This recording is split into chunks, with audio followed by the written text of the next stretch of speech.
नमस्ते विद्यार्थी मित्रों, कक्षा 9वीं हिंदी इस विषय के सेशन में आपका हार्दिक स्वागत है। विद्यार्थी मित्रों, आज हम पहली इकाई के अंतर्गत का 11वां पाठ जिसका अध्ययन करने वाले हैं, जो कि एक कविता है जिसका नाम है दिवस का अवसान। इस कविता के जो कवि है अयोध्या सिंह उपाध्याय, जिन्हें हरिऔंध नाम से जानते हैं। परिचय। जन्म इनका 15 अप्रैल 1865 निजामाबाद आजमगढ़ उत्तर प्रदेश में है। मृत्यु 16 मार्च 1947।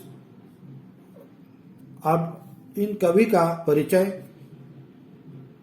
खड़ी बोली के प्रथम महाकाव्यकार हरिऔंध जी की भूमिका हिंदी साहित्य के विकास में नींव के पत्थर के समान है। भाषा पर हरिऔंध जी का अद्भुत अधिकार प्राप्त था।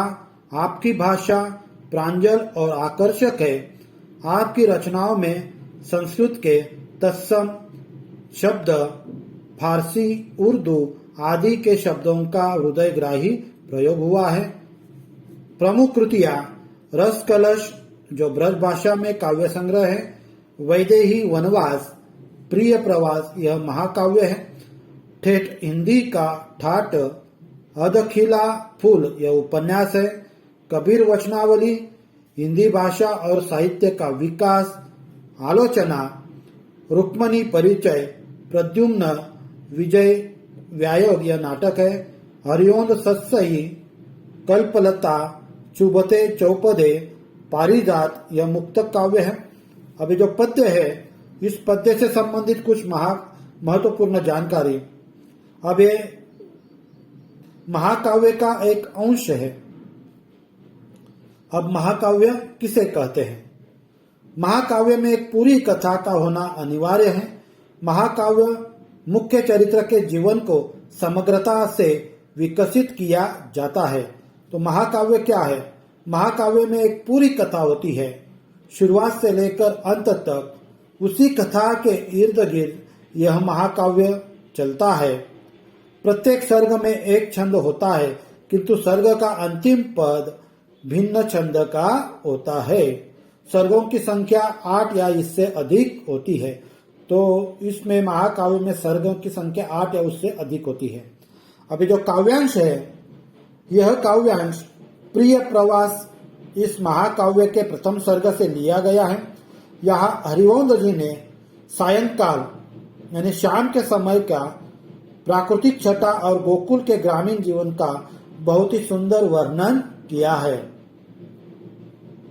विद्यार्थी मित्रों, अब हम इस कविता का मुख्य भाग की तरफ बढ़ते हैं।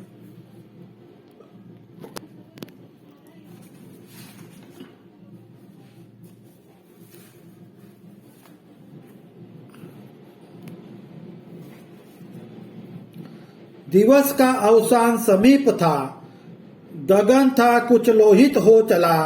तरु शिखा पर थी अब राजती, कमलिनी कुल वल्लभ की प्रभा।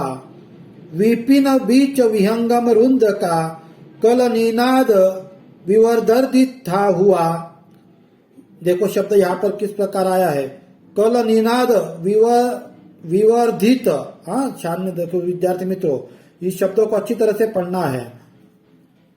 ध्वनिमयी विविधता विहोगावली, उड़ रही नभमंडल मध्य थी। अधिक और हुई नभ लालिमा, दश दिशा अनुरंजित हो गई। सकल पादप पुंजप हरितिमा, अरुणिमा विनिमज्जित सी हुई। अभी जो 3 भाग आए हुए, इसके 3 पैराग्राफ, इन तीनों पैराग्राफ में जो कठिन शब्द आए हुए हैं, उनके पहले अर्थ आप लोग नोट डाउन कर लीजिए। पहला शब्द आया हुआ है अवसान, जिसका अर्थ है अंत। अगला शब्द है गगन, जिसका अर्थ है आकाश। अगला शब्द तरु, जिसका अर्थ है पेड़।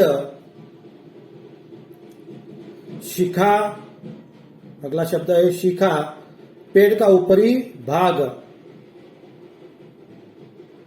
यहां पर एक शब्द आया है कमालिनी कुल वल्लभ, ये अगला कठिन शब्द है कमालिनी कुल वल्लभ, जिसका अर्थ यहां पर है सूर्य। अगला शब्द है विपिन, जिसका अर्थ है जंगल। एक और शब्द यहां पर आया हुआ है, ये वाला विवर्धित, विवर्धित, जिसका अर्थ है बढ़ गया, बढ़ गया। अगला शब्द है विहगावली, विहगावली, जिसका अर्थ है पक्षियों की कतारें, पक्षियों की कतारें। अनुरंजित, अगला शब्द है अनुरंजित, जिसका अर्थ है प्रसन्न। अगला शब्द है सकल, सभी।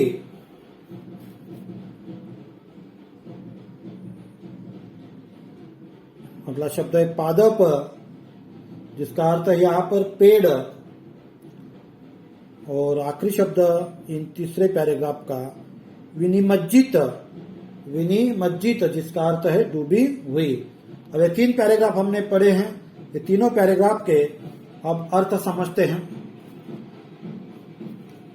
पहला पैराग्राफ फिर से, दिवस का अवसान समीप था, गगन था कुछ लोहित हो चला, तरु शिखा पर थी अब राजती, कमलिनी कुल वल्लभ की प्रभा।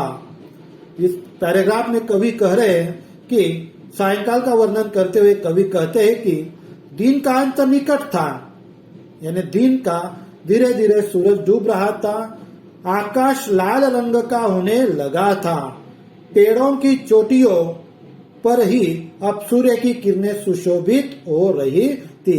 आप शाम का समय का वर्णन अपने आंखों के सामने लाइए, इसी प्रकार आपके समझ में आएगा। अगला पैराग्राफ, विपिन बीच विहंगम रुंद का कल निनाद विवर्धित हुआ ध्वनिमयी विविध विहगावली उड़ रही नभमंडल मध्य थी। इस पैराग्राफ में कवि कह रहे हैं कि जंगल के बीचों बीच पक्षियों का कलरव बढ़ गया था, विभिन्न प्रकार के पक्षी शोर करते हुए आसमान में उड़ रहे थे। अधिक और हुई नभ लालिमा, दश दिशा अनुरंजित हो गई, सकल पादप पुंज हरितिमा, अरुणिमा विनिमज्जित सी हुई। आकाश में लालिमा के बढ़ जाने से दसों दिशाएं भी प्रसन्न हो दिखाई दे रही है, जंगल के सभी पेड़ हरियाली लाल रंग में उठ रही थी। धीरे धीरे चारों तरफ यह दिन का ढलना आरंभ हो गया था, और दिन के ढलते ही किस प्रकार वातावरण में परिवर्तन होता है वह कवि ने इस तीनों पैराग्राफ के माध्यम से समझाने की कोशिश की है।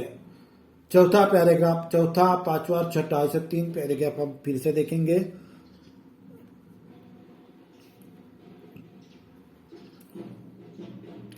झलकने पुलिनों पर भी लगी, गगन के तल की यह लालिमा, सरी सरोवर के जल में पड़ी, अरुणता अति रमणीय थी।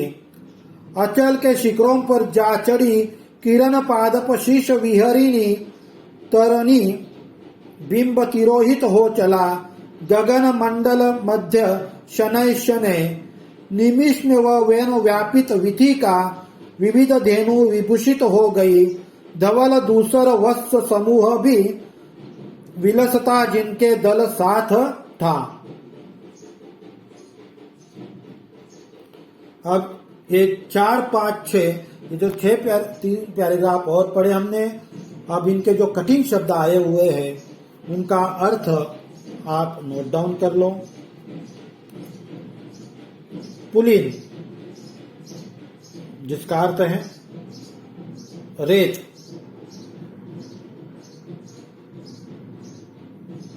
अचल, जिसका अर्थ है पहाड़। शिखर, चोटी, शिखर, चोटी। पादप जिसका अर्थ है पेड़। विहारिणी, अगला शब्द है विहारिणी, विहार करने वाली।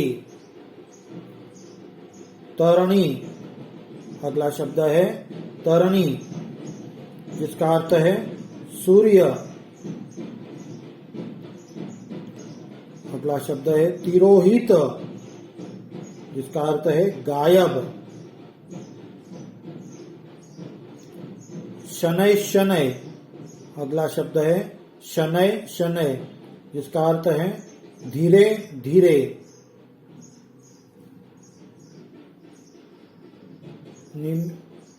निमिष, अगला शब्द है निमिष, पल भर। विथिका, अगला शब्द है विथिका, जिसका अर्थ है गली।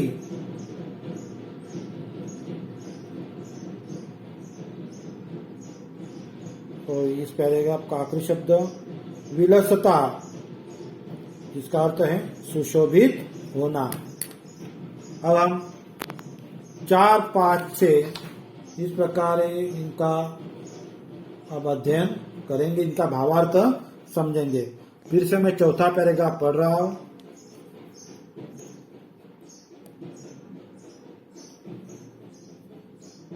झलकने पुलिनों पर भी लगी गगन के तल की यह लालिमा, सारी सरी सरोवर के जल में उपड़ी अरुणता अति ही रमणीय थी।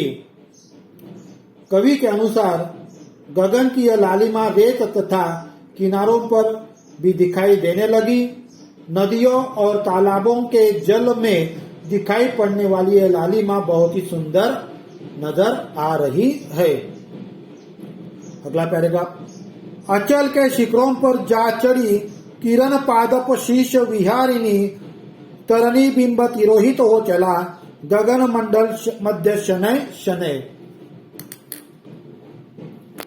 कवि यहाँ पर कह रहे हैं कि सूर्य की जो किरणें पेड़ों के शीर्ष सिर पर विहार कर रही थी, अब वे पहाड़ों की चोटियों पर भी जा चढ़ी। सूर्य का बिंब भी धीरे धीरे आकाश से अदृश्य होने लगा। धीरे धीरे सूर्य की जो किरणें हैं वो आकाश से अदृश्य होने लगी। आखिरी पैराग्राफ, छठा पैराग्राफ, निमिष में वन व्यापित विधि का विविध धेनु विभूषित हो गई। धवल दूसर वत्स समूह भी विलसता जिनके दल साथ था। पल भर में ही जंगल में फैली हुई पगडंडियां अनेक प्रकार की गायों से सुशोभित हो गई। शाम का समय जैसे जैसे हो गया, जो गाय दिन भर चरने के लिए खेतों में जंगलों में जाती है, वह गाय धीरे धीरे अपने घर पर आ रही है, अपने बछड़ों के पास आ रही है। जब गाय, उन गायों के साथ उनके धूल धूसरित बछड़े भी थे, और उन गायों के साथ उनके छोटे छोटे जो बछड़े हैं, गाय जब रास्ते से चलती थी तो उनकी जो धूल उड़ती थी, उन धूलों में उनके बछड़े धूल से सन गए थे। विद्यार्थी मित्रों, इस सेशन में हम विराम लेते हैं। धन्यवाद।